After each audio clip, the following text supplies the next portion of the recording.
সরস্বতী নাট্যোৎসব 2021-এর প্রথম পর্যায়ে, যে পর্যায়ে শুরু হয়েছিল 27 তারিখ থেকে এবং আজকে আমরা বর্ষ প্রান্তে এসে উপস্থিত হয়েছি। আজকে 31 তারিখ, আর কয়েক ঘন্টার মধ্যে আমরা নববর্ষ, ইংরেজি নববর্ষে আমরা পদার্পণ করব।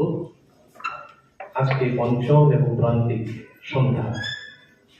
আমাদের অনুষ্ঠান সূচি অনুযায়ী আজকের সন্ধ্যার প্রথম পর্যায়ে একটি আলোচনা সভা, যার বিষয়বস্তু আপনারা দেখতে পাচ্ছেন। মঞ্চ থেকে টিভিতে শূন্যতা না পূর্ণতা।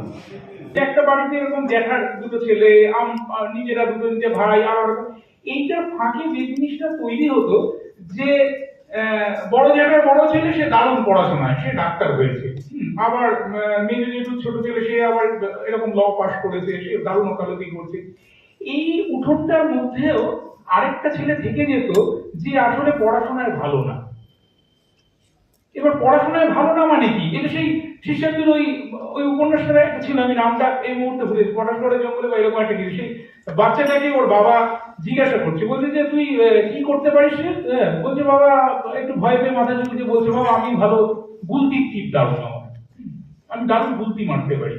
তো এইটা শুনে মানে কৃষ্ণের ভাষাটা খুব সুন্দর, বলছে এটা শুনে প্রায় একটা চড় মারবেন বলে বাবা হাতটা মুঠো করে আনছিলেন, আবার ছেড়ে দিলেন, ভাবলেন যাক এই গুণ অর্জুনের ছিল।